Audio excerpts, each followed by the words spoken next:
Assalamualaikum warahmatullahi wabarakatuh. Hello students, how are you today? Ustadzah hope you are in good condition and may Allah protect us. Okay, before we continue with our study, let's open our study by reciting basmalah together. Bismillahirrahmanirrahim. Okay, today we are going to study about social economic activities. So, let's get started.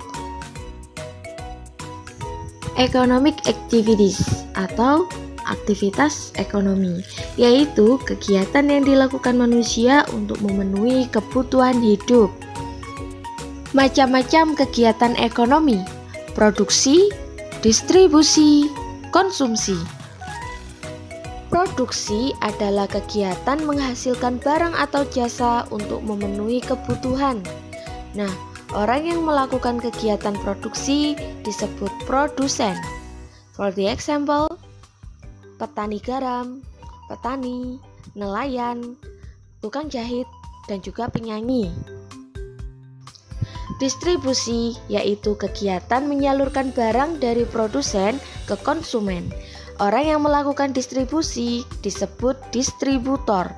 Contohnya kurir. Konsumsi yaitu kegiatan menghabiskan atau menggunakan barang dan jasa untuk memenuhi kebutuhan. Nah, orang yang melaksanakan konsumsi ini disebut konsumen. Salah satu contohnya ketika kita pergi ke Alfamart untuk membeli suatu benda, atau ketika kita menggunakan jasa tukang rambut untuk memotong rambut kita.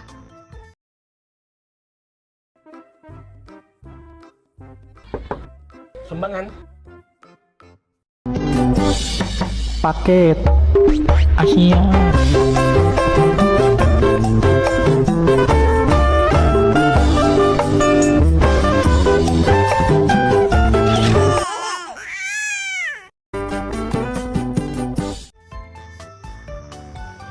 Pekerjaan dibedakan menjadi dua, yaitu pekerjaan menghasilkan jasa dan juga pekerjaan menghasilkan barang.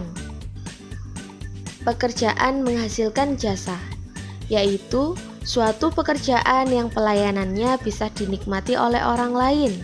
Pekerjaan ini tidak menghasilkan barang. Contohnya seorang guru, kurir, polisi, penjaga pantai, dokter, pemadam kebakaran, maupun hakim. Pekerjaan menghasilkan barang yaitu suatu pekerjaan yang menghasilkan barang yang dapat digunakan oleh orang lain.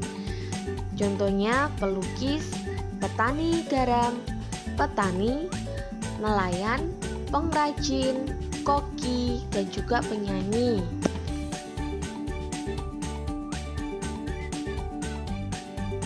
Mata pencaharian penduduk pada suatu daerah dapat berbeda dengan daerah lain karena tiap daerah memiliki lingkungan dan sumber daya alam yang berbeda.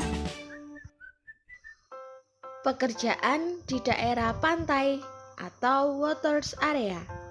Ada nelayan. Nelayan merupakan pekerjaan yang menghasilkan barang. Ikan-ikan yang diperoleh dari nelayan akan dikonsumsi oleh masyarakat. Petani garam. Petani garam juga termasuk pekerjaan yang menghasilkan barang. Nah, adapun barang yang dihasilkan yaitu garam yang nantinya akan dikonsumsi oleh masyarakat sebagai bumbu masakan. Pemandu wisata.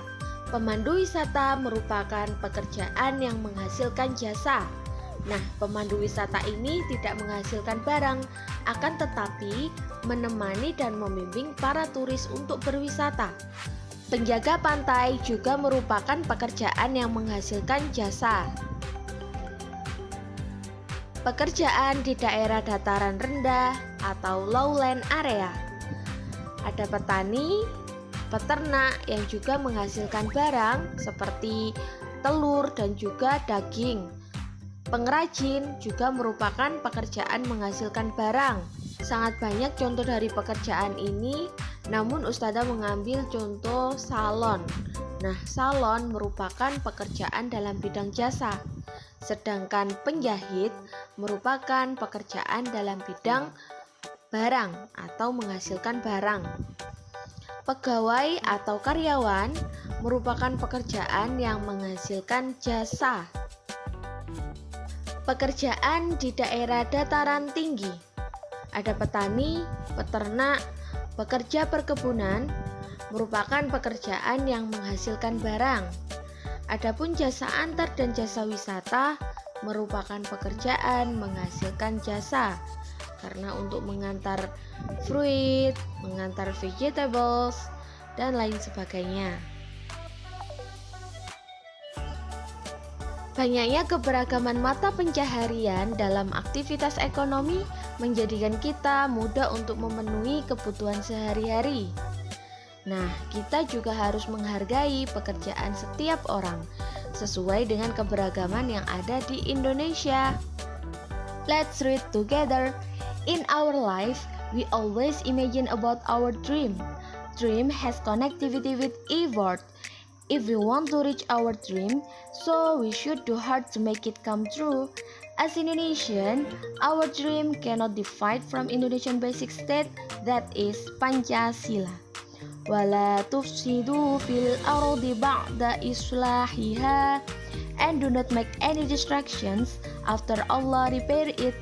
In Surah Al-A'raf, verse 56, Allah Subhanahu wa Ta'ala said that we are all the humans may not make any distractions in the world.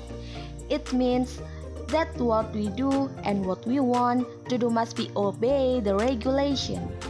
Artinya, nah, mimpi sangat erat kaitannya dengan usaha. Jika kita ingin mimpi kita tercapai, maka kita harus mengusahakannya lebih keras lagi supaya terwujud. Sebagai warga negara Indonesia, mimpi kita tidak boleh menyimpang dengan yang namanya Pancasila.